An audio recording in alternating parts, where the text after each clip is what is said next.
Hey everyone, welcome back to the vlog. My name is Tommy Grimes and I vlog about people, places, and things that I love from the city of brotherly love to the city of angels. And recently I've been super into DNA testing. In this video, I'm gonna dive deeper into my 23andMe health results to see if I'm a carrier for the BRCA1 gene mutation and share a little bit more about my family's journey. In my last video, I gave you the full story about my dad being adopted and how we were first tipped off to having Jewish ancestry when my sister Carrie was diagnosed with BRCA1 breast cancer. I really put a lot of my heart into that video, so I'm gonna put a link in a card and also a link in the end screen if you wanna go ahead and check it out afterwards. It really does the best job of explaining how we ended up where we are today. In this video, I'm gonna feature an interview with my sister where she shares a little bit more about her experience with breast cancer. And I'll explain why it's so important for Ashkenazi Jewish women to be vigilant. So if you're ready to get into it, here we go. Rewind. In May 2018, I took a short trip to Philadelphia to look at my DNA results with my sisters Carrie and Stacy. The first thing I was interested in finding out about was how much Jewish ancestry we have. Now again, I made a whole other video about that, so you can check it out later. Short story, 34.4% Ashkenazi Jewish. The second thing I wanted to find out was whether or not I had a BRCA1 gene mutation. The Center for Disease Control and Prevention estimates that 1 in 40 Ashkenazi Jewish women have a mutation in the BRCA1 or 2 gene. This mutation puts you at a greater risk of developing breast cancer at a young age and increases your risks of developing ovarian or other types of cancers. If your mother or father have this mutation, you have a 50% chance of having it yourself.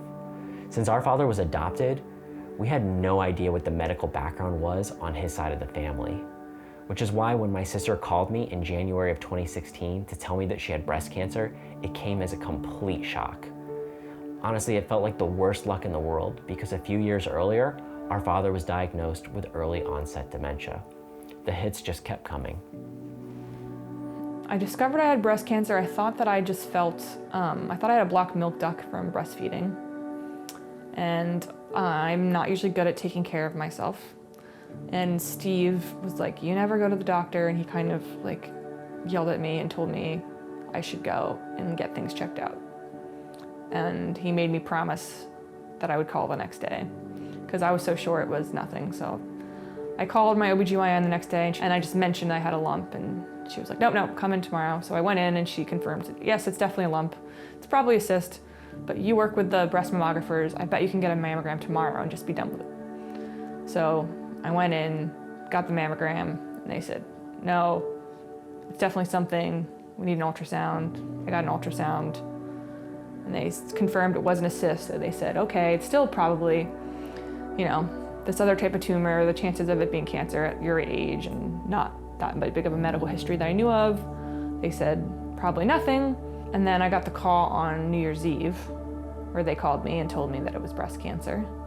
And I was definitely shocked, but I honestly didn't freak out too badly. I came down the steps and said to Steve, well, I guess I have breast cancer, like pretty much just like that. And he kind of, both sat down and just, started processing it. So I was stage 1, so it was a good prognosis in that way, except that the type of cancer I have typically is just super aggressive no matter really what size it is, and I had triple negative, which means it's not like responsive to any hormones or there's no other treatment besides chemo, and surgery is the only real treatments for it.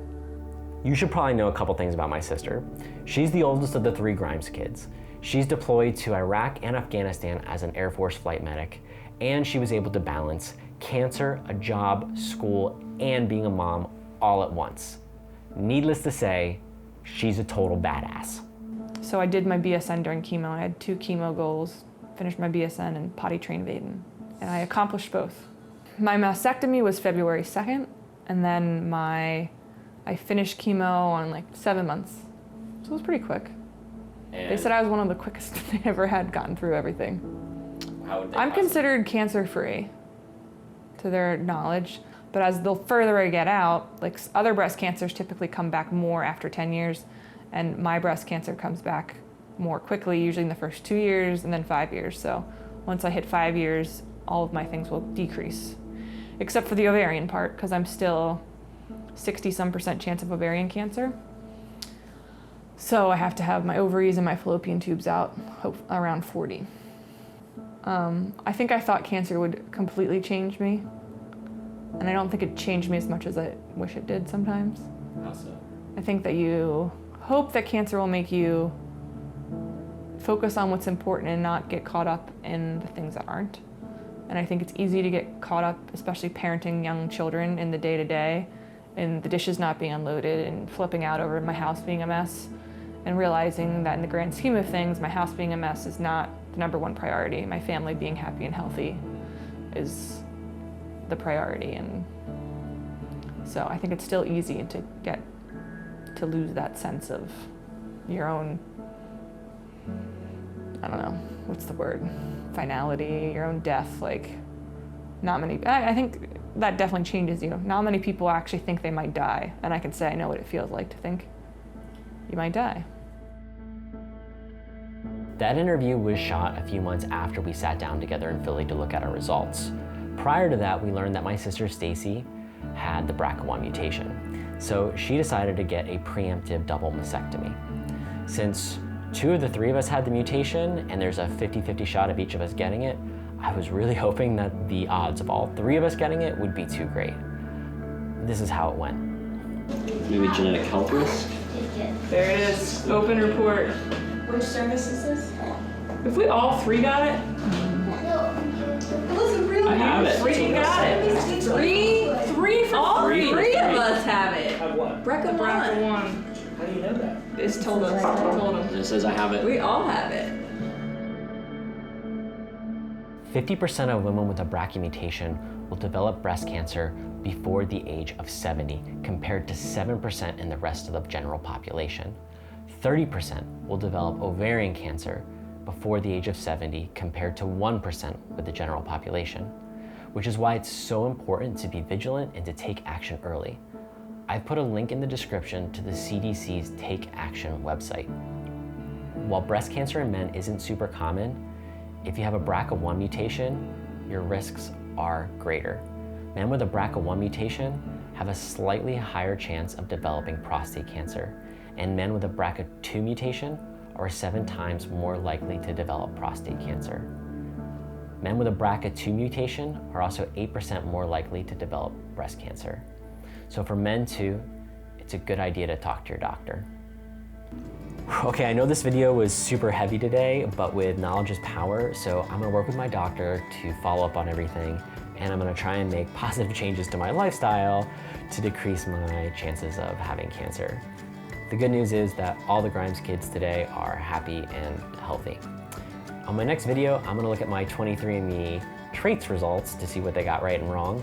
And the last video I made, I left it on a little bit of a cliffhanger, with our search for my father's biological family. So I'm still working on continuing that thread there. If you enjoyed this video, please comment, like, subscribe, all those good things.